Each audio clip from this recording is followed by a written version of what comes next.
Hello friends, welcome back to my channel. ಎಲ್ಲರೂ ಹೇಗಿದ್ದೀರಾ? ಇವತ್ತಿನ ವ್ಲಾಗಲ್ಲಿ ನಾನು ಮನಿ ಬ್ಲಾಕೇಜಸ್ ಯಾಕಾಗುತ್ತೆ ಮತ್ತು ರಿಲೇಷನ್ಶಿಪ್ಪಲ್ಲಿ ಯಾಕೆ ಪ್ರಾಬ್ಲಮ್ಸ್ ಕ್ರಿಯೇಟ್ ಆಗುತ್ತೆ ಮತ್ತು ಯಾಕೆ ನಮಗೆ ಯಾವುದೇ ಒಂದು ಸಕ್ಸಸ್ಸು ಸಿಗ್ತಾ ಇರಲ್ಲ, ಅದೆಲ್ಲ ಯಾವುದು ಮೇನ್ ಕಾರಣ, ಯಾವುದು ರೂಟ್ ಕಾಸ್ಗೆ ಹೋಗ್ತಾ ಇದ್ದೀನಿ ಇವತ್ತಿನ ವ್ಲಾಗಲ್ಲಿ. ಆಯಿತಾ? ಸೊ ನಿಮಗೆ ತಮ್ನೇಲ್ ನೋಡೇ ಗೊತ್ತಾಗಿರುತ್ತೆ. ಸೊ ಇವತ್ತಿನ ವ್ಲಾಗಲ್ಲಿ ನಾನು ನಮ್ಮ ಬಾಡಿನಲ್ಲಿ 7 ಚಕ್ರಾಸು ಎಷ್ಟು ಇಂಪಾರ್ಟೆಂಟ್ ಆಗಿರುತ್ತೆ ಅನ್ನೋದ್ರದ್ದು ಎಕ್ಸ್ಪ್ಲೈನ್ ಮಾಡ್ತಾ ಇದ್ದೀನಿ. ಸೊ ಒಂದು ಹೇಳ್ತೀನಿ ಫ್ರೆಂಡ್ಸ್, ಏನು ಗೊತ್ತಾ, ಯಾವುದೇ ಒಂದು ಈಗ ನೋಡಿ, ಒಂದು ಮನೆ ಕಟ್ಟಬೇಕಾದ್ರೆ ನಮಗೆ ಬೇಸ್ಮೆಂಟು ಸ್ಟ್ರಾಂಗ್ ಆಗಿರ್ಬೇಕಲ್ವಾ, ಬೇಸು ಸ್ಟ್ರಾಂಗ್ ಆಗಿರ್ಬೇಕಾದ್ರದ್ದು. ಸೊ ಬೇಸ್ ಅಂದರೆ ಯಾವ್ದು ಬರುತ್ತೆ? ಮೂಲಾಧಾರ ಚಕ್ರ. ಸೊ ನಮ್ಮದು 7 ಚಕ್ರಾಸಲ್ಲಿ ಫ್ರೆಂಡ್ಸ್ ಫಸ್ಟ್ ಸ್ಟಾರ್ಟಿಂಗ್ ಬರೋದೇ ಮೂಲಾಧಾರ ಚಕ್ರ. ಆಯಿತಾ? ಸೊ ರೂಟ್ ಚಕ್ರ ಅಂತ ಕರಿತೀವಿ ಅದನ್ನು. ಸೊ ರೂಟ್ ಚಕ್ರ ಒಂದು ನೀವು ಚೆನ್ನಾಗಿ ಇಟ್ಕೊಂಡ್ರೆ, ನಾನು ಹೇಳಿದ್ನಲ್ಲ, ಬಿಲ್ಡಿಂಗ್ ಕಟ್ಟಬೇಕಾದ್ರೆ ಫಸ್ಟ್ ನೀವು ಕೆಳಗಡೆ ಫೌಂಡೇಶನ್ ಚೆನ್ನಾಗಿರಬೇಕು. ಫೌಂಡೇಶನ್ ಚೆನ್ನಾಗಿದ್ರೇ ನಿಮ್ಮದು ಬಿಲ್ಡಿಂಗು ಚೆನ್ನಾಗಿ ಗಟ್ಟಿಯಾಗಿ ನಿಲ್ಲೋದಕ್ಕೆ ಸಾಧ್ಯ. ಸೊ ಅದೇ ಥರ ನಮ್ಮದು ಸಿಸ್ಟಮ್ ಅಂದ್ಕೊಳ್ಳಿ. ಆಯಿತಾ? ಸೊ ನಾನು ಯಾಕೆ ಈ ವಿಷಯಕ್ಕೆ ಬಂದೆ ಅಂದರೆ, ಸೊ ಇವಾಗಿನ ಅಟ್ ಪ್ರೆಸೆಂಟ್ ಸಿಚುವೇಷನಲ್ಲಿ ಹೇಗಿರುತ್ತೆ ಅಂದರೆ, ಎಲ್ಲರಿಗೂ ಮನಿ ಇಶ್ಯೂಸ್ ತುಂಬ ಕಾಡ್ತಾ ಇರುತ್ತಲ್ವ. ಸೊ ಮನಿ ಪ್ರಾಬ್ಲಮ್ಮು ಎಲ್ಲರಿಗೂ ಜಾಸ್ತಿ. ತುಂಬ ಜನಕ್ಕೆ ಬ್ಲಾಕೇಜಸ್ ಎಲ್ಲಿರುತ್ತಪ್ಪ ಅಂದರೆ ಮೂಲಾಧಾರ. ಆಯಿತಾ? ಸೊ ನಾ ಅದು ಹೇಳ್ಕೊಂಡು ಬರ್ತೀನಿಲ್ಲ. ಸೊ ಫಸ್ಟು ಮೂಲಾಧಾರ ಚಕ್ರ, ರೂಟ್ ಚಕ್ರದಲ್ಲಿ ನಾವು ಒಂದು ಚೆನ್ನಾಗಿ ಇಟ್ಕೊಂಡ್ರೆ ಆಟೋಮೆಟಿಕ್ಕಾಗಿ ಮೇಲ್ಗಡೆದು ಹೀಲ್ ಮಾಡ್ಕೊತಾ ಬರ್ಬೋದು, ನಾವು ಬ್ಲಾಕೇಜಸ್ನೆಲ್ಲ ಕ್ಲಿಯರ್ ಮಾಡ್ಕೊತಾ ಬರ್ಬೋದು. ಸೊ ಇವತ್ತಿನ ವ್ಲಾಗಲ್ಲಿ ನಾನು ಮೂಲಾಧಾರ ಚಕ್ರದ ಬಗ್ಗೆ ನಾನು ಎಕ್ಸ್ಪ್ಲೇನ್ ಮಾಡ್ತಾ ಇದ್ದೀನಿ. ಸೊ ವಿಡಿಯೋ ಇಷ್ಟ ಆದರೆ ನನ್ನ ಚಾನಲ್ನ ಯಾರ್ಯಾರು ಫಸ್ಟ್ ಟೈಮ್ ನೋಡ್ತಾರೆ ನನ್ನ ಚಾನಲ್ನ ಸಬ್ಸ್ಕ್ರೈಬ್ ಮಾಡಿ, ಲೈಕ್ ಮಾಡಿ ಮತ್ತು ಕಮೆಂಟ್ ಮಾಡಿ ನೋಡಿ, ಮತ್ತು ಹೈಪ್ ಆಪ್ಷನ್ ಇದ್ದರೆ ಹೈಪ್ ಕೂಡ ಮಾಡಿ. ಸೊ ಬನ್ನಿ ವಿಡಿಯೋ ಸ್ಟಾರ್ಟ್ ಮಾಡ್ತಾ ಇದ್ದೀನಿ. ಸೊ ಬನ್ನಿ ಫ್ರೆಂಡ್ಸ್, ಫಸ್ಟ್ನೇ ಚಕ್ರ ಇದಕ್ಕೆ ಹೋಗ್ತೀನಿ, ರೂಟ್ ಚಕ್ರದಲ್ಲಿ ಸ್ಟಾರ್ಟ್ ಮಾಡ್ತೀನಿ. ಸೊ ಅದ್ರ ಬಗ್ಗೆ ಫುಲ್ ಎಕ್ಸ್ಪ್ಲೈನ್ ಮಾಡ್ತೀನಿ. ಆಯ್ತಾ? ಯಾಕೆ ಗೊತ್ತಾ, ರೂಟ್ ಚಕ್ರ ಒಂದು ನೀವು ಚೆನ್ನಾಗಿ ಬ್ಯಾಲೆನ್ಸ್ಡಾಗಿ ಇಟ್ಕೊಂಡ್ರೆ ನಿಮಗೆ ಆಟೋಮೆಟಿಕ್ಕಾಗಿ, ನಾನು ಹೇಳಿದ್ನಲ್ಲ, ಮನಿ ಇಶ್ಯೂಸ್ ಯಾವತ್ತೂ ಕಾಡಲ್ಲ. ಆಯಿತಾ? ಮನಿ ಬ್ಲಾಕೇಜಸ್ ಇರೋದೆಲ್ಲ ಕ್ಲಿಯರ್ ಆಗ್ತಾ ಬರುತ್ತೆ. ಸೊ ತುಂಬ ಜನದ ಅದೇ ತಾನೇ, ಎಲ್ಲರೂ ಸಾಲ ಬಾಧೆ ಮಾಡ್ಕೊಂಡಿರ್ತೀರ, ಹೋಗ್ಬಿಟ್ಟು ಒಡವೆಗಳನ್ನೆಲ್ಲ ಪ್ಲೇಡ್ಜ್ ಮಾಡೋದಾಗಿರ್ಬೋದು. ಸೊ ಮೇನ್ ಇಶ್ಯೂಸ್ ಬಂದೇ ಹಣಕಾಸು ಬರುತ್ತೆ, ಮತ್ತು ರಿಲೇಷನ್ಶಿಪ್ದು. ಆಯಿತಾ? ಗಂಡ ಹೆಂಡತಿ ಮಧ್ಯೆ ಏನಾರ ಪ್ರಾಬ್ಲಮ್ ಕ್ರಿಯೇಟ್ ಆಗೋದಿರ್ಬೋದು, ಗರ್ಲ್ ಫ್ರೆಂಡ್ ಬಾಯ್ ಫ್ರೆಂಡ್ಸ್ದು ಆಗಿರ್ಬೋದು. ಸೊ ಆ ಥರ ರಿಲೇಷನ್ಶಿಪ್ದು ಬರುತ್ತೆ. ಪ್ಲಸ್ ನಿಮ್ಮದು ಹೆಲ್ತ್ ಇಶ್ಯೂಸು ಕೂಡ ಕಾಡುತ್ತೆ ಮೂಲಾಧಾರ ಚಕ್ರದು ಇದು ಬ್ಲಾಕೇಜಸ್ ಜಾಸ್ತಿ ಇದ್ದಾಗ. ಆಯಿತಾ? ಸೊ ಮೂಲಾಧಾರ ಚಕ್ರದು ನಿಮಗೆ ಬ್ಲಾಕೇಜಸ್ ಹೇಗಾಗಿದೆ ಅಂತ ಹೆಂಗೆ ತಿಳ್ಕೊಬೇಕು ಅಂದರೆ, ನಾನು ಹೇಳಿದ್ನಲ್ಲ, ರಿಲೇಷನ್ಶಿಪ್ನಲ್ಲಿ ತುಂಬ ಬ್ಲಾಕೇಜಸ್ ಇರುತ್ತೆ. ಆಯಿತಾ? ಹಸ್ಬೆಂಡ್ ಆ್ಯಂಡ್ ವೈಫ್ ಮಧ್ಯೆ ತುಂಬ ಜಗಳಗಳಾಗ್ತಾ ಇರ್ಬೋದು, ಕ್ವಾರಲ್ಸ್ ಆಗ್ತಾ ಇರೋದು, ಆ ಥರ. ಮತ್ತು ಇದು ಮನಿದು ತುಂಬ ಇದಾಗ್ತಾ ಇರುತ್ತೆ, ದುಡ್ಡು ಕಾಸ್ತು ತುಂಬ ಪ್ರಾಬ್ಲಮ್ ಆಗ್ತಾ ಇರುತ್ತೆ ಮನೆಯಲ್ಲಿ. ಮತ್ತು ಇನ್ನೊಂದೇನು ಅಂದರೆ ಫಿಯರು, ತುಂಬ ಎದ್ರುಕೊಂಡು ಮಾಡೋದು. ಆಯಿತಾ? ಯಾವುದಕ್ಕೂ ಫೋಕಸ್ ಮಾಡೋಕ್ಕೆ ಅವ್ರಿಗೆ ಆಗ್ತಾನೆ ಇರಲ್ಲ, ಮತ್ತು ಹೆಲ್ತ್ ಇಶ್ಯೂಸ್ ತುಂಬ ಕಾಡ್ತಾ ಇರುತ್ತೆ. ಸೊ ಮೂಲಾಧಾರ ಚಕ್ರದು ಬ್ಲಾಕೇಜಸ್ ಇದ್ದಾಗ, ನಾನು ಹೇಳಿದ್ನಲ್ಲ, ನಮ್ಮದೊಂದು ಫೌಂಡೇಶನ್ನೇ ಸರಿ ಇಲ್ಲ ಅಂದರೆ ಹೇಗೆ ಮನೆ ಕಟ್ತೀರಾ ಅಲ್ವಾ? ಸೊ ಫೌಂಡೇಶನ್ನ ನಾವು ಕರೆಕ್ಟ್ ಮಾಡ್ಕೊಳ್ಳೇಬೇಕು. ಸರಿ ಇದ್ರೇ ಅದ್ರ ಮೇಲ್ಗಡೆ ಇರೋದೆಲ್ಲ ಅದಾಗೆ ಅದು ಚೆನ್ನಾಗಿ ಅದು ಕಟ್ಕೊಳ್ತಾ ಹೋಗ್ಬೋದು ಬಿಲ್ಡಿಂಗ್ದು. ಸೊ ಅದೇ ಥರ ಮೂಲಾಧಾರ ಚಕ್ರ ಎಲ್ಲಿ ಬರುತ್ತಪ್ಪ ಅಂದರೆ, ನಮ್ದು 2 ಕಾಲನ್ನ ಹಿಂಗೆ ಇಟ್ಟಾಗ, ಕಾಲನ್ನ ಹಿಂಗೆ ಮಡ್ಚ್ಕೊಂಡು ಕೂತಿರ್ತೀವಲ್ಲ, ಸೊ ಮಧ್ಯದ ಭಾಗದಲ್ಲಿ ಬರುತ್ತೆ, ತೈಸಿಂದ ಕೆಳಗಡೆ ಅಂದ್ಕೊಳ್ಳಿ. ಆಯಿತಾ? ಸೊ ಕೆಳಗಡೆ ಪೋರ್ಷನಲ್ಲಿ ಬರೋದೇ ಮೂಲಾಧಾರ ಚಕ್ರ. ರೂಟ್ ಚಕ್ರ ಸ್ಟಾರ್ಟಿಂಗ್ ಪಾಯಿಂಟ್ ಬಂದು ಅದೇ ಆಗಿರುತ್ತೆ ಫ್ರೆಂಡ್ಸ್. ಸೊ ಅದನ್ನು ಹೇಗೆ ಸರಿ ಮಾಡ್ಕೋಬೋದು ಅಂತ ನಾನು ಹೇಳ್ಕೊಡ್ತಾ ಇದ್ದೀನಿ. ಸೊ ಹೇಗೆ ಮಾಡೋದು ಅಂತ. ಸೊ ಫಸ್ಟ್ ಏನು ಮಾಡಬೇಕು ಅಂದರೆ, ನೀವು ಮೂಲಾಧಾರ ಯಾರಿಗೆ ನಿಮಗೆ ಇದು ಮನಿ ಬ್ಲಾಕೇಜಸ್ ಸರಿ ಇಲ್ಲ, ರಿಲೇಷನ್ಶಿಪ್ದು ತುಂಬ ಪ್ರಾಬ್ಲಮ್ ಆಗ್ತದೆ. ನಾನು ಆಲ್ರೆಡಿ ಎಲ್ಲ ವಶೀಕರಣದು ವ್ಲಾಗ್ಸ್ ಮಾಡಿದ್ದೀನಿ, ನೀವು ಚೆಕ್ ಮಾಡಿರ್ತೀರ ಅಂದ್ಕೊಳ್ತೀನಿ. ಸೊ ಆ ಥರ ಎಲ್ಲ ಕ್ಲ್ಯಾಶಸ್ ಆಗ್ತಾ ಇರೋದು, ಅದೆಲ್ಲ ನಿಮಗೆ ಸರಿ ಮಾಡ್ಕೋಬೇಕು ಅಂತ ಏನಾದರೂ ಆಸೆ ಇದ್ದರೆ, ಸೊ ಫಸ್ಟ್ ಏನು ಮಾಡಿ ಅಂದರೆ, ಜಾಸ್ತಿ ರೆಡ್ ಕಲರ್ದು ಯೂಸ್ ಮಾಡೋಕ್ಕೆ ಸ್ಟಾರ್ಟ್ ಮಾಡಿ. ಆಯಿತಾ? ರೆಡ್ ಕಲರ್ದು ಡ್ರೆಸ್ ಹಾಕ್ಕೊಳಕ್ಕೆ ಸ್ಟಾರ್ಟ್ ಮಾಡಿ. ರೆಡ್ ಕಲರ್ ಸ್ಯಾರಿ, ಹುಡುಗರಾಗಿದ್ದರೆ ರೆಡ್ ಕಲರ್ದು ಶರ್ಟ್ಸ್ ಹಾಕ್ಬೋದು ನೀವು, ಮತ್ತು ರೆಡ್ ಕಲರ್ದು ಇದು ಇಟ್ಕೋಬೋದು, ಕರ್ಚೀಫ್ಸ್ ಯೂಸ್ ಮಾಡ್ಬೋದು, ಇಲ್ಲ ರೆಡ್ ಕಲರ್ದು ವ್ಯಾಲೆಟ್ ಯೂಸ್ ಮಾಡ್ಬೋದು. ಹುಡುಗಿರಾದರೆ ರೆಡ್ ಕಲರ್ದು ಪರ್ಸ್ ಯೂಸ್ ಮಾಡಿ. ರೆಡ್ ಕಲರ್ದು ನೀವು ಯೂಸ್ ಮಾಡ್ತಾ ಇದ್ದಾಗ ಏನಾಗುತ್ತೆ ಅಂದರೆ, ಮನಿ ಅಬಂಡೆನ್ಸು ಜಾಸ್ತಿ ಆಗುತ್ತೆ, ದುಡ್ಡು ಕಾಸು ಚೆನ್ನಾಗಿ ಇಂಪ್ರೂವ್ಮೆಂಟ್ ಆಗೋದಕ್ಕೆ ಅದು ಹೆಲ್ಪ್ ಮಾಡುತ್ತೆ. ಆಯಿತಾ? ತುಂಬ ಅಟ್ರಾಕ್ಷನ್ ಬರುತ್ತೆ ರೆಡ್ ಕಲರ್. ಸೊ ನಿಮಗೆ ಒಂದು ಹೇಳ್ತೀನಿ, ರೆಡ್ ಕಲರ್ ಯಾಕೆ ನಾವು ಜಾಸ್ತಿ ಪ್ರಿಫರ್ ಮಾಡ್ತೀವಿ ಅಂದರೆ, ನಮ್ಮದು ಬಾಡಿನಲ್ಲಿ ಬ್ಲಡ್ ಯಾವ ಕಲರ್ ಇರೋದು ಫ್ರೆಂಡ್ಸ್? ರೆಡ್ ಕಲರೇ ಅಲ್ವಾ? ಸೊ ಬ್ಲಡ್ಡನ್ನ ನೀವು ಜಸ್ಟ್ ಇಮ್ಯಾಜಿನ್ ಮಾಡಿ, ಆ ಬ್ಲಡ್ ಇಲ್ಲ ಅಂದರೆ ನಮ್ಮದು ಲೈಫೇ ಇಲ್ಲ ಅಲ್ವಾ? ಸೊ ರೆಡ್ ಅಷ್ಟು ಇಂಪಾರ್ಟೆಂಟ್ ಆಗಿರುತ್ತೆ. ಅದನ್ನೇ ಹೇಳಿದ್ದು, ಬೇಸು ನಮ್ಮದು ರೆಡ್. ಮೂಲಾಧಾರ ಚಕ್ರ ಯಾವ ಕಲರಲ್ಲಿರುತ್ತೆ? ನಮ್ಮದು ಚಕ್ರಾಸ್ತು ಕಲರು ಯಾವುದು ಅಂದರೆ ರೆಡ್ ಕಲರಲ್ಲಿ ಬರುತ್ತೆ ಫ್ರೆಂಡ್ಸ್, ಆಯಿತಾ. ಸೊ ಅದಕ್ಕೆ ಜಾಸ್ತಿ ರೆಡ್ ಕಲರ್ನ ಯೂಸ್ ಮಾಡಿ. ರೆಡ್ ಕಲರ್ ಎಷ್ಟು ಯೂಸ್ ಮಾಡ್ತೀರೋ ನಿಮಗೆ ತುಂಬ ಒಳ್ಳೇದಾಗ್ತಾ ಬರುತ್ತೆ, ಆಯಿತಾ. ಸೊ ಬನ್ನಿ. ಸೊ ರೆಡ್ ಕಲರ್ ನೋಡಿ, ಇವಾಗ ಲವ್ದು ಸಿಂಬಲ್ ಅದೂ ರೆಡ್ ಕಲರೇ ಅಲ್ವಾ. ಸೊ ವ್ಯಾಲೆಂಟೈನ್ಸ್ ಡೇ ಎಲ್ಲ ಮಾಡ್ಬೇಕಾದ್ರೆ ರೆಡ್ ಕಲರ್ದೇ ಯೂಸ್ ಮಾಡೋದು. ಯಾಕೆಂದರೆ ಅದು ಒಂದು ಪ್ರೀತಿಯ ಸಂಕೇತ ಆಗಿರುತ್ತೆ, ಅದು ಒಂಥರ ಹ್ಯಾಪಿನೆಸ್ ಕೊಡುತ್ತೆ. ಈವನ್ ನೀವು ಓಪನ್ ಟೆಕ್ನಿಕಲ್ಲೂ ನೋಡಿದ್ರೆ I am sorry, please forgive me, thank you, I love you ಅಂತ. ಸೊ ಐ ಲವ್ ಯು ಅಂತ ಬರುತ್ತೆ ಅಲ್ವಾ. ಸೊ ಲವ್ ಅಂತ ಬಂದಾಗಲೇ ನಿಮಗೆ ಅದು ಅಫೆಕ್ಷನ್ ಥರ, ಅಂದರೆ ಒಂಥರ ಅಟ್ರ್ಯಾಕ್ಷನ್ ಥರ ಬರುತ್ತೆ. ನಮ್ಮದು ಪಾಸಿಟಿವಿಟಿನ ಜಾಸ್ತಿ ಮಾಡುತ್ತೆ, ಆಯಿತಾ. ಸೊ ಆ ಥರ ಫಿಯರ್ನ ಕಡಿಮೆ ಮಾಡಬೇಕು. ಮೇಯ್ನಾಗಿ ನಾವು ಮೂಲಾಧಾರ ಚಕ್ರ, ರೂಟ್ ಚಕ್ರನ ನಾವು ಬ್ಯಾಲೆನ್ಸ್ಡಾಗಿ ಇಟ್ಕೊಂಡಿರಬೇಕು ಅಂದರೆ, ಬ್ಲಾಕೇಜಸ್ ಎಲ್ಲ ಕ್ಲಿಯರ್ ಮಾಡಬೇಕು ಅಂದರೆ ನಮ್ಮದು ಫಿಯರ್ ಇರಬಾರ್ದು. ಭಯ ಆಗಿರ್ಬೋದು, ಹೆದರಿಕೆ ಆ ಥರ ಇರಬಾರ್ದು. ಸೊ ನಾನು ಹೇಳಿದ್ನಲ್ಲ, ಏನಾರ ಮನಿದು ಇಶ್ಯೂಸ್ ನಡೀತಾ ಇದ್ದರೆ, ಅಯ್ಯೋ ನನಗೆ ದುಡ್ಡು ಸಿಗುತ್ತೋ ಇಲ್ವೋ, ಬರುತ್ತೋ ಇಲ್ವೋ, ನನ್ನ ಹತ್ರ ಅಷ್ಟೊಂದು ದುಡ್ಡು ಸಿಗುತ್ತೋ ಇಲ್ವೋ, ಆ ಥರ ಎಲ್ಲ ಥಾಟ್ ಹಾಕಿದಾಗ ಅದು ಫಿಯರ್ ಇರುತ್ತೆ ನಮ್ಮ ಮೈಂಡಲ್ಲಿ. ಸೊ ಅದನ್ನು ನಾವು ಕರೆಕ್ಟ್ ಮಾಡ್ಕೊತಾ ಬರಬೇಕು. ಸೊ ಫಸ್ಟ್ ಏನು ಮಾಡಿ ಅಂದರೆ ರೆಡ್ ಕಲರ್ನ ಜಾಸ್ತಿ ಯೂಸ್ ಮಾಡೋಕ್ಕೆ ಸ್ಟಾರ್ಟ್ ಮಾಡಿ. ಸೊ ಸೆಕೆಂಡ್ನೇ ಪಾಯಿಂಟ್ ಹೇಳ್ತೀನಿ. ಸೊ ನಿಮಗೆ ರೂಟ್ ಅಂದ್ರೇನೆ ಏನು ಹೇಳಿ, ರೂಟ್ ಅಂದರೆ ಏನು? ಬೇರು. ಸೊ ಬೇರು ಎಲ್ಲಿ ನಾವು ಬೆಳೆಸ್ತೇವೆ ಅಂದರೆ, ಎಲ್ಲಿ ಬೆಳೆಸ್ತೀವಿ ನಾವು ಬೇರು? ಬೇರು ಯಾವಾಗಲೂ ಗ್ರೌಂಡಲ್ಲೇ ಅಲ್ವಾ, ಅಂದರೆ ನೆಲದ ಮೇಲೆ. ಸೊ ನೆಲದ ಮೇಲೇ ಬೇರನ್ನ ಬಿತ್ತಿದಾಗ ಅದು ಒಂದು ಮರವಾಗಿ ಪರಿವರ್ತನೆ ಆಗುತ್ತೆ. ಸೊ ಅದೇ ಥರ ನಮ್ಮದು ರೂಟ್ ಚಕ್ರ ಬ್ಯಾಲೆನ್ಸ್ಡ್ ಆಗಿರಬೇಕು ಅಂದರೆ ನಾವು ಗ್ರೌಂಡಿಂಗ್ ಮಾಡಬೇಕಾಗುತ್ತೆ. ಸೊ ಗ್ರೌಂಡಿಂಗ್ ಅಂದರೆ ಯಾವ ರೀತಿ ಮಾಡ್ತೀರಾ ನೀವು? ಸೊ ನೀವೇನು ಮಾಡ್ಬೋದು ಅಂದರೆ ಫ್ರೆಂಡ್ಸ್, ನೀವು ಜಾಸ್ತಿ ಆದಷ್ಟು ಪಾರ್ಕ್ಗಳಲ್ಲಿ ಇವಾಗ ಚಪ್ಪಲ್ ಹಾಕ್ಕೊಂಡು ವಾಕ್ ಮಾಡೋ ಬದಲು ಒಂದು ಸೈಡಲ್ಲಿ ಚಪ್ಪಲ್ ಇಟ್ಬಿಟ್ಟು ಬರೀ ಕಾಲಲ್ಲಿ ನಡೆಯೋದಕ್ಕೆ ಸ್ಟಾರ್ಟ್ ಮಾಡಿ, ಆಯಿತಾ. ಬರಿಗಾಲಿನಲ್ಲಿ ಯಾವಾಗ ನೀವು ನಡೀತಿರೋ ಆವಾಗ ನಿಮಗೆ ರೂಟ್ ಚಕ್ರ ಬ್ಯಾಲೆನ್ಸ್ಡ್ ಆಗ್ತಾ ಬರುತ್ತೆ, ಅಂದರೆ ಬ್ಲಾಕೇಜಸ್ ಎಲ್ಲ ಇದಾಗುತ್ತೆ. ನಾನು ಹೇಳ್ತೀನಿ ನೋಡಿ, ಏನಾಗುತ್ತೆ ಅಂದರೆ ಯಾವಾಗ ನೀವು ಪೃಥ್ವಿ ತತ್ವ, ಆಯಿತಾ, ಯಾವಾಗ ನಮ್ಮ ಕಾಲನ್ನ ನೆಲದ ಮೇಲೆ ಹಿಂಗೆ ಟಚ್ ಮಾಡ್ತೀವೋ ನಮ್ಮಲ್ಲಿರುವಂತಹ ನೆಗೆಟಿವಿಟಿ ಎಲ್ಲ ಭೂಮಿ ಅಬ್ಸರ್ವ್ ಮಾಡ್ಕೊಳ್ಳುತ್ತೆ, ಆಯಿತಾ. ನೆಲ ಗ್ರೌಂಡಿಂಗ್ ಆಗುತ್ತೆ, ಅದು ಅರ್ಥ ಮಾಡ್ಕೊಳ್ಳಿ. ಸೊ ಗ್ರೌಂಡಿಂಗ್ ಆಗುತ್ತೆ. ಸೊ ಎಲ್ಲ ನಮ್ಮ ಬಾಡಿನಲ್ಲಿರುವ ನೆಗೆಟಿವಿಟಿನೆಲ್ಲ ಅದು ಹೇಳ್ಕೊಳ್ಳುತ್ತೆ. ಸೊ ಅದರಿಂದ ಏನಾಗುತ್ತೆ ಅಂದರೆ ನಮಗೆ ಜಾಸ್ತಿ ಪಾಸಿಟಿವಿಟಿ ಬರುತ್ತೆ ನಮಗೆ. ಸೊ ಅದ್ರ ಜೊತೆಗೆ ನೀವು ಇನ್ನೊಂದು ಕೆಲಸ ಮಾಡಬೇಕು. ಏನು ಮಾಡಬೇಕು ಅಂದರೆ, ಜಸ್ಟ್ ಹಿಂಗೆ ವಾಕ್ ಮಾಡ್ಕೊಂಡು ಹೋಗ್ತಾ ಇರ್ತೀರಾ ಅಂದ್ಕೊಳ್ಳಿ, ಆಯಿತಾ.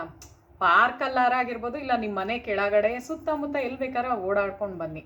ಹಾಗೆ ಅಂದ್ಬಿಟ್ಟು ಫುಲ್ಲು ಕಲ್ಲುಗಳಿರೋ ಕಡೆ ಕಾಲಿಟ್ಬಿಟ್ಟು ಮುಳ್ಳು ಕಲ್ಲು ಇರೋ ಕಡೆ ಕಾಲಿಟ್ಟು ಇದು ಮಾಡಿ ಅಂತಿಲ್ಲ ನಾನು. ಜಸ್ಟ್ ಮಣ್ಣಿರೋ ಕಡೆ, ಆಯಿತಾ, ಗ್ರೌಂಡಿಂಗ್ ಮಾಡಿ ಅಂತ ನಾನು ಹೇಳ್ತಾ ಇರೋದು. ಆದಷ್ಟು ಏನು ಗೊತ್ತಾ, ನೇಚರ್ ಹತ್ರ ಹೋದರೆ ತುಂಬ ಒಳ್ಳೆಯದು ಫ್ರೆಂಡ್ಸ್. ನೇಚರ್ ಹತ್ರ ಹೋದಾಗಲೇ ಅದು ಚೆನ್ನಾಗಿ ನಮಗೆ ನೆಗೆಟಿವಿಟಿನೆಲ್ಲ ಹೇಳ್ಕೊಡುತ್ತೆ, ಅಬ್ಸರ್ವ್ ಮಾಡುತ್ತೆ. ಸೊ ಅವಾಗ ಏನು ಮಾಡಬೇಕು ಅಂದರೆ, ನೀವು ಹಂಗೆ ನಡೀತಾ ಇರ್ತೀರಲ್ಲ, ಸೊ ನಿಮ್ಮ ಮನಸ್ಸಲ್ಲಿ ನೀವು ಲಮ್ ಅಂತ ಹೇಳ್ಕೊತಾ ಇರಬೇಕು. ಲಮ್ ಅಂತ, ಆಯಿತಾ. ಲಮ್ ಅಂತ ಯಾವುದು ಅಂದರೆ, ಲಮ್ ಅನ್ನೋದು ಯಾವುದು ಅಂದರೆ ಮೂಲಾಧಾರ ಚಕ್ರದು ಬೀಜ ಮಂತ್ರ ಆಗಿರುತ್ತೆ, ಆಯಿತಾ. ಸೊ ಯಾವಾಗ ನೀವು ಲಮ್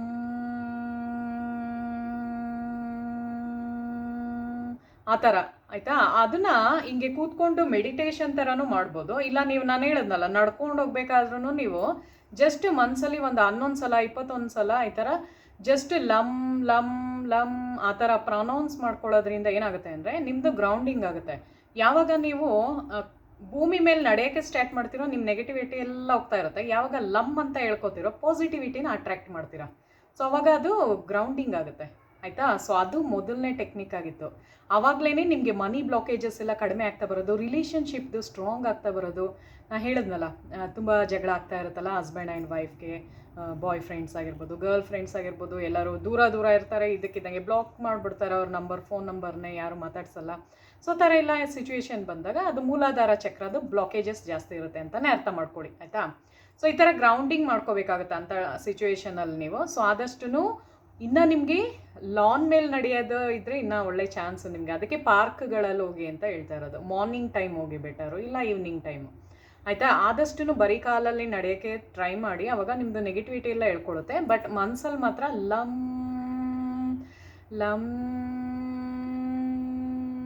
ಆ ಥರ, ಆಯಿತಾ, ಆ ಥರ ಮಾಡ್ಕೋಬೇಕಾಗುತ್ತೆ. ಈವನ್ ನೀವು ಕೂತ್ಕೊಂಡು ಮೆಡಿಟೇಷನ್ ಥರ ಮಾಡಬೇಕು ಅಂದರೆ, ಜಸ್ಟ್ ಈಗ ನಾನು ಕೂತಿದ್ದೀನಲ್ಲ, ಕಾಲು ನಿಂಗೆ ಮಾಡಿಸ್ಬಿಟ್ಟು ಏನು ಮಾಡಿ ಅಂದರೆ ಕೈನ ಈ ಥರ ಹಿಂಗೆ ಇಟ್ಕೊಳ್ಳಿ. ಸೊ ನೋಡಿ, ಹೆಬ್ಬೆರಳು ಮತ್ತು ಈ ಫಿಂಗರ್ನ ಹಿಂಗೆ ಸೇರಿಸ್ಬೇಕು ಫ್ರೆಂಡ್ಸ್, ಆಯಿತಾ. ಇದನ್ನು ಹಿಂಗೆ ತೊಡೆ ಮೇಲೆ ಹಿಂಗೆ ಇಟ್ಕೊಂಬಿಟ್ಟು ಜಸ್ಟ್ ಲಮ್ ಅಂತ ಹೇಳ್ಕೊಬೇಕು. 11 ಸಲನೇ ಹೇಳ್ಕೋಬೇಕು. ಲಮ್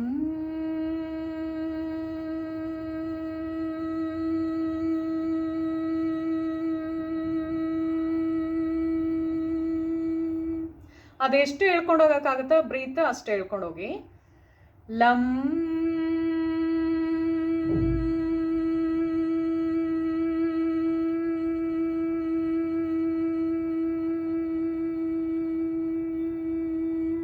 ನಾನು ಆ್ಯಕ್ಚುಲಿ ತುಂಬ ದೂರ ತೊಗೊಂಡೋಗ್ತೀನಿ, ಬಟ್ ಟೈಮ್ ಇದಾಗುತ್ತೆ. ಸೊ ಆ ಥರ ಒಂದು 11 ಟೈಮ್ಸ್ ನೀವು ಮಾಡ್ಕೊಳ್ಳಿ ಆಯಿತಾ. ಯಾವಾಗ ನೀವು ಲಮ್ ಅಂತಿರೋ ನಮ್ಮದು ಒಳಗಡೆ ವೈಬ್ರೇಷನ್ ಕ್ರಿಯೇಟ್ ಆಗುತ್ತೆ. ಸೊ ನಮ್ಮದು ರೂಟ್ ಚಕ್ರನ ಬ್ಯಾಲೆನ್ಸ್ ಮಾಡೋದಕ್ಕೆ ಅದು ಹೆಲ್ಪ್ ಮಾಡುತ್ತೆ ಆಯಿತಾ. ಸೊ ಜಾಸ್ತಿ ಏನಾಗುತ್ತೆ ಅಂದರೆ ಫ್ರೆಂಡ್ಸ್, ಮೂಲಾಧಾರ ಚಕ್ರ ಆದಮೇಲೆ ನೆಕ್ಸ್ಟು ಮೇಲ್ಗಡೆ ಬರೋದು ಇದಾಗಿರುತ್ತೆ, ಮಣಿಪುರ ಬರುತ್ತೆ. ಸೊ ಮಣಿಪುರ ಆಗಿರ್ಬೋದು, ಸ್ವಾದಿಷ್ಟ ಆಗಿರ್ಬೋದು, ಅನಾಹತ ಆಗಿರ್ಬೋದು, ವಿಶುದ್ಧಿ ಆಗಿರ್ಬೋದು, ಮತ್ತು ಥರ್ಡ್ ಐ ಆಗಿರ್ಬೋದು, ಮತ್ತು ಲಾಸ್ಟ್ ಬರುತ್ತಲ್ಲ ಅದು ಕ್ರೌನ್ ಚಕ್ರ ಅಂತಾರಲ್ಲ, ಸೊ ಆ ಥರ. ಸೊ ಮೇಯ್ನಾಗಿ ಏನು ಬರುತ್ತೆ ಅಂದರೆ ಮೂಲಾಧಾರ ಮತ್ತು ಮಣಿಪುರ ಚಕ್ರ ಮತ್ತು ಸ್ವಾದಿಷ್ಠಾನ, ಈ ಮೂರಲ್ಲಿ ತುಂಬ ಬ್ಲಾಕೇಜಸ್ ಎಲ್ಲರಿಗೂ ಕಾಣಿಸೋದು ಇತ್ತೀಚಿನ ದಿನಗಳಲ್ಲಿ ಆಯಿತಾ. ತುಂಬ ಜನಕ್ಕೆ ಕಾಡೋದೇ ಇದು. ಈ ಮೂರನ್ನ ನಾವು ಯಾವಾಗ ಬ್ಯಾಲೆನ್ಸ್ ಮಾಡ್ಕೊಂಡು ಬರ್ತೀವೋ, ಮೂರೂ ನಿಮ್ಗೆ ಬೇಕಾಗಿಲ್ಲ, ನಾನು ಹೇಳೋದು ಅರ್ಥ ಮಾಡ್ಕೊಳ್ಳಿ. ಮೂಲಾಧಾರ ಒಂದು ಸರಿ ಮಾಡ್ಕೊಳ್ಳಿ. ಮೂಲಾಧಾರ ಒಂದು ನೀವು ಕರೆಕ್ಟ್ ಇಟ್ಕೊಂಡ್ರೆ ಅದ್ರ ಮೇಲ್ಗಡೆ ಆಟೋಮೆಟಿಕ್ಕಾಗಿ ಅದು ನಾವು ಬ್ಯಾಲೆನ್ಸ್ ಮಾಡ್ಕೊಳ್ಳೋ ಮೆಥಡು ನಮಗೆ ಗೊತ್ತಾಗ್ತಾ ಹೋಗುತ್ತೆ.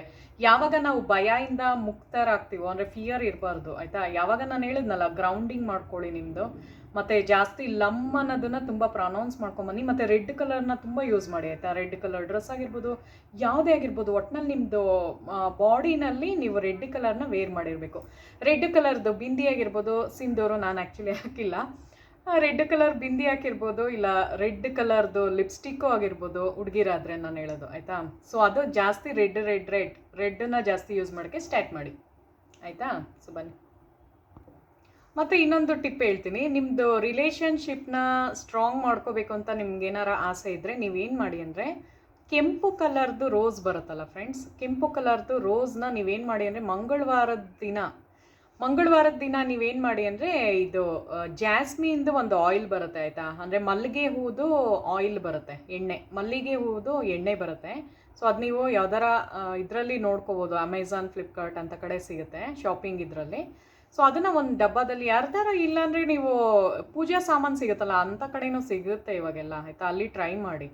ಸೊ ಅದನ್ನು ಒಂದು ಬಾಟಲಲ್ಲಿ ತೊಗೊಂಡು ಮಂಗಳವಾರದ ದಿನ ಸಾಯಂಕಾಲ ಒಂದು 6 ಗಂಟೆ ಮೇಲೋಗಿ, 6 o'clock ಮೇಲೋಗ್ಬಿಟ್ಟು ಫ್ಲವರ್ನ ಆಂಜನೇಯಂದು ಪಾದ ಹತ್ರ ಇಟ್ಬಿಟ್ಟು ಅಲ್ಲಿ ಒಂದು ದೀಪ, ಮಣ್ಣಿನ ದೀಪದಲ್ಲಿ ಅದನ್ನು ಜಾಸ್ಮಿನ್ದನ್ನು ಹಚ್ಚಿಸ್ಬಿಟ್ಟು ಬನ್ನಿ. 7 weeks ನೀವು ಮಾಡೋದ್ರೊಳಗೆ ರಿಲೇಷನ್ಶಿಪ್ ಸ್ಟ್ರಾಂಗ್ ಆಗಿರುತ್ತೆ. ಸೊ ಕೆಲವರೆಲ್ಲ ಕೇಳ್ತಿರಲ್ಲ, ತುಂಬ ಪ್ರಾಬ್ಲಮ್ ಆಗಿಬಿಟ್ಟಿದೆ, ಅವರು ಅಂದರೆ ಹೆಂಡ್ತಿನ ಕಳಿಸ್ಬಿಟ್ಟಿರ್ತಾರೆ, ಅವ್ರ ತವ್ರ ಮನೆಗೆ ಬಂದಿರ್ತಾರೆ, ತುಂಬ ಜನ ಆ ಥರ ನೋಡಿದ್ದೀನಿ ನಾನು. ಸೊ ಗಂಡ ಹೆಂಡ್ತಿದ್ದು ನಾನು ಹೇಳ್ತಾ ಇರೋದು ಆಯಿತಾ. ತುಂಬ ಕ್ಲ್ಯಾಶಸ್ ಆಗ್ತಾ ಇರುತ್ತೆ. ಸೊ ಎಷ್ಟಿದಾಗುತ್ತೆ ಅಂದರೆ, ಪ್ರಾಬ್ಲಮ್ ಆಗುತ್ತೆ ಅಂದರೆ ದೂರ ಇದ್ಬಿಡ್ತಾರೆ. ಸೊ ಅದೆಲ್ಲ ನಿಮಗೆ ಕರೆಕ್ಟ್ ಮಾಡ್ಕೊಳ್ತಾ ಬರುತ್ತೆ. ಸೊ ಯಾವಾಗ ನೀವು ಅದಕ್ಕೆ ಹೇಳಿದ್ದು, ನಂದು ವಶೀಕರಣ ಇದರಲ್ಲೂ ನೋಡಿಬೇಕಾರೆ ಹನುಮಂದೇ ನಾನು ಕೊಟ್ಟಿರೋದು. ಹನುಮಂದ್ ಏನು ಗೊತ್ತಾ, ಅದು ನಿಮಗೆ ಒಟ್ಟಿಗೆ ಸೇರಂಗೆ ಮಾಡುತ್ತೆ. ವಶೀಕರಣ ಇದರಲ್ಲಿ ಹನುಮಂದು ತುಂಬ ಪವರ್ಫುಲ್ ಆಗಿರುತ್ತೆ, ಕಾಳಿಮಾದು ಪವರ್ಫುಲ್ ಆಗಿರುತ್ತೆ, ಮತ್ತು ಹನುಮಂದು ಪವರ್ಫುಲ್ ಆಗಿರುತ್ತೆ. ಹನುಮಂದ್ ಏನು ಅಂದರೆ ಫ್ರೆಂಡ್ಸ್, ಇವಾಗ ಅಟ್ ಪ್ರೆಸೆಂಟ್ ಕಲಿಯುಗದಲ್ಲಿ ಹನುಮಂದು ಇವಾಗಲೂ ಜೀವಂತವಾಗಿದೆ ಅಂತ ಪ್ರತೀತಿ ಇದೆ ಆಯಿತಾ. ಸೊ ಅದಕ್ಕೆ ನೀವೇನು ಬೇಡ್ಕೊತೀರೋ ಅದು ನಿಜ ಆಗುತ್ತೆ. ಹನುಮಾನ್ ದೇವ್ರಿಗೆ ರೆಡ್ ಕಲರ್ ಅಂದರೆ ತುಂಬ ಇಷ್ಟ ಆಯಿತಾ, ಕೆಂಪುದು. ಅದಕ್ಕೆ ನೋಡಿ ಸಿಂಧೂರ್ ಆಗಿರ್ಬೋದು, ಕೇಸರಿ ಆಗಿರ್ಬೋದು, ಅದೆಲ್ಲ ರೆಡ್ ಅಲ್ಲೇ ಇರುತ್ತೆ. ಸೊ ಅದಕ್ಕೆ ನೀವು ಯಾವಾಗ ಜಾಸ್ತಿ ರೆಡ್ ಕಲರ್ದು ನೀವು ಇದು ಮಾಡ್ತೀರೋ ಅದು ತುಂಬ ಚೆನ್ನಾಗಿ ವರ್ಕ್ ಮಾಡುತ್ತೆ. ಅದಕ್ಕೆ ರೋಸ್ದು ತೊಗೊಂಡೋಗಿ ದೇವ್ರ ಹತ್ರ ಇಟ್ಬಿಟ್ಟು, ಕಾಲ ಹತ್ರ ಅಂದರೆ ದೇವಸ್ಥಾನ ಹತ್ರ ಹೋಗ್ಬಿಟ್ಟು ಆಂಜನೇಯನ ಪಾದ ಹತ್ರ ಹಿಂಗೆ ಇಟ್ಬಿಟ್ಟು ಅಲ್ಲೊಂದು ದೀಪದಲ್ಲಿ ಜಾಸ್ಮಿನ್ದು ಎಣ್ಣೆನಲ್ಲೇ ಹಚ್ಬಿಟ್ಟು ನಿಮ್ಮದು ಏನು ಇಷ್ಟ ಇದೆಯೋ ಅದನ್ನು ಕೇಳ್ಕೊಂಡು ಬಂದರೆ 7 weeksಲ್ಲಿ ಅದಾಗುತ್ತೆ ಆಯಿತಾ. ಸೊ ಆ ಥರ ಒಂದು ಟ್ರೈ ಮಾಡಿ ನೋಡಿ, ತುಂಬ ಇವಾಗ ಕ್ಲ್ಯಾಶಸ್ ಆಗ್ತಾಯಿದ್ರೆ ಆಯಿತಾ. ಸೊ ಬನ್ನಿ, ಸೊ ಇನ್ನೊಂದು ಟಿಪ್ ಹೇಳ್ತೀನಿ, ಮನಿ ಅಬಂಡೆನ್ಸ್ಗೆ ಇರುವಂತಹ ಟಿಪ್ಪು ಆಯಿತಾ. ಸೊ ಇದು ಆಂಜನೇಯಂದೇ ಬರುತ್ತೆ. ಸೊ ನೀವೇನು ಮಾಡಬೇಕು ಅಂದರೆ, ಒಂದು ಕೆಂಪು ಬಟ್ಟೆ ತಗೊಳ್ಳಿ. ಮಂಗಳವಾರದ ದಿನ ಮಾಡಬೇಕು ಈ ಮೆಥಡು, ಈ ಒಂದು ರಿಚುವಲ್ನ. ಸೊ ಮಂಗಳವಾರದ ದಿನ ಒಂದು 6:45 ಅಥವಾ 5:45 ಮೇಲೆ, 6 o'clock ಮೇಲೆ ಮಾಡಿ. ಸೂರ್ಯ ಮುಳುಗಿರಬೇಕು ಆಯಿತಾ, ಸಂಜೆ ಹೊತ್ತೇ ಮಾಡಬೇಕಿದು. ಸೊ ಏನು ಮಾಡಿ ಅಂದರೆ, ಒಂದು ರೆಡ್ ಕಲರಲ್ಲಿ ಒಂದು ವೈಟ್ ಪೇಪರಲ್ಲಿ ಜೈ ಶ್ರೀರಾಮ್ ಅಂತ ಬರೀರಿ ಆಯಿತಾ. ಜಸ್ಟ್ ಒಂದು ಸಲ ಬರೆದ್ರೆ ಸಾಕು, ಜೈ ಶ್ರೀರಾಮ್ ಅಂತ ಬರೀರಿ. ಅದ್ರ ಮೇಲ್ಗಡೆ ಕೇಸರಿದು ಬರುತ್ತಲ್ಲ, ಆಂಜನೇಯಂದು ಪ್ರಿಯವಾದದ್ದು. ಸೊ ಕೇಸರಿ ಹಾಕಿ, ತೀರಾ ನಿಮ್ಮ ಮನೇಲಿ ಕೇಸರಿ ಸಿಗ್ತಾ ಇಲ್ಲ ಅಂದರೆ ಕುಂಕುಮ ಹಾಕೊಳ್ಳಿ. ಬರೀ ಕುಂಕುಮ ನಾನು ಹೇಳ್ತಾ ಇರೋದು. ಅದನ್ನು ಕುಂಕುಮ ಒಂದು 3 pinch 3 ಸಲ ಹಿಂಗೆ ಹಾಕ್ಬೇಕು ಅದ್ರ ಮೇಲೆ ಆಯಿತಾ. ಅದು ಹಾಕ್ಬಿಟ್ಟು 1 rupee ಕಾಯಿನ್ ಇಡಿ ಅದ್ರ ಮೇಲೆ. 1 ರೂಪಿ ಕಾಯಿನ್ ಇಟ್ಬಿಟ್ಟು ಅದನ್ನು ಒಂದು ಚಿಕ್ಕ ಸ್ಮಾಲ್ ಗಂಟು ಥರ ಹಾಕ್ಬಿಟ್ಟು ನಿಮ್ಮ ಪರ್ಸಲ್ಲಿ ಇಟ್ಕೊಳ್ಳಿ. ಹುಡುಗರಾದರೆ ನಿಮ್ಮದು ವ್ಯಾಲೆಟಲ್ಲಿ ಇಟ್ಕೊಳ್ಳಿ ಆಯಿತಾ. ಸೊ ನಿಮ್ಮದು ಈವನ್ ನೀವು ಬಿಸ್ನೆಸ್ ಏನಾರು ಮಾಡ್ತೀರಿ, ನಿಮ್ಮದೊಂದು ಮನಿದು ಬಾಕ್ಸ್ ಇರುತ್ತಲ್ಲ, ಸೊ ಕ್ಯಾಶ್ ಬಾಕ್ಸ್ ಇರುತ್ತಲ್ಲ, ಅದರಲ್ಲಿ ಇಟ್ಕೋಬೋದು. ಮಂಗಳವಾರದ ದಿನವೇ ಮಾಡಬೇಕಿದು. ಸೊ ಇದೇನು ಗೊತ್ತಾ, ಜೈ ಶ್ರೀರಾಮ್ ಅಂತ ಬರೆದಿರ್ತೀರಾ. ಸೊ ನೀವು ಅದರಲ್ಲಿ ನೀವು ಯಾವಾಗ ರಾಮ ರಾಮ ರಾಮ ಅಂತೀರೋ ಅಲ್ಲೇ ಹನುಮಂತ ಅಲ್ಲೇ ಇರುತ್ತೆ ಆಯಿತಾ. ರಾಮನ ಭಕ್ತ ಅಲ್ವಾ ಹನುಮಂತ, ಸೊ ಅಲ್ಲೇ ಇರುತ್ತೆ ದೇವರು. ಸೊ ನಿಮ್ದು ಏನೊಂದು ವಿಷ್ ಇರುತ್ತೆ, ಇವಾಗ ಮನಿ ವಿಷಯವಾಗಿ ನೀವು ಕೇಳ್ಕೊಂಡಿರ್ತೀರ, ದುಡ್ಡು ಕಾಸು ಚೆನ್ನಾಗಿ ಇಂಪ್ರೂವ್ಮೆಂಟ್ ಆಗಲಿ ಅಂದ್ಬಿಟ್ಟು ನೀವು ಒಂದು 21 ಸಲ ಜೈ ಶ್ರೀರಾಮ್ ಜೈ ಶ್ರೀರಾಮ್ ಅಂತ ಮನಸ್ಸಲ್ಲಿ ಅಂದ್ಕೊಂಡು ಮಂಗಳವಾರದ ದಿನ ನಾನು ಹೇಳೋದು ಆಯಿತಾ. ಲಾಸ್ಟಲ್ಲಿ ಒಂದು ಚೀಟಿನಲ್ಲಿ ಜೈ ಶ್ರೀರಾಮ್ ಅಂತ ಬರ್ದು ಅದ್ರ ಮೇಲೆ ಕುಂಕುಮ ಹಾಕ್ಬಿಟ್ಟು ಒಂದು ಚಿಕ್ಕ ಗಂಟು ಥರ ಮಾಡಿ ನಿಮ್ಮ ಪರ್ಸಲ್ಲಿ ಇಟ್ಕೊಳ್ಳಿ. ಸೊ ಈ ಥರ ಮಾಡೋದ್ರಿಂದ ಮನಿ ಅಬಂಡೆನ್ಸು ಜಾಸ್ತಿ ಆಗುತ್ತೆ. ಸೊ ಇವತ್ತಿನ ವ್ಲಾಗಲ್ಲಿ ಫ್ರೆಂಡ್ಸ್ ನಾನು ಮೂಲಾಧಾರ ಚಕ್ರ ಬಗ್ಗೆ ಹೇಳಿದ್ದೀನಿ. ಸೊ ವಿಡಿಯೋ ಇಷ್ಟ ಆದರೆ ನನ್ನ ಚಾನಲ್ನ ಸಬ್ಸ್ಕ್ರೈಬ್ ಮಾಡಿ, ಲೈಕ್ ಮಾಡಿ ಮತ್ತು ಕಮೆಂಟ್ ಮಾಡಿ ನೋಡಿ. ಸೊ ಮುಂದಿನ ವಿಡಿಯೋದಲ್ಲಿ ಸಿಗೋಣ. Thank you so much.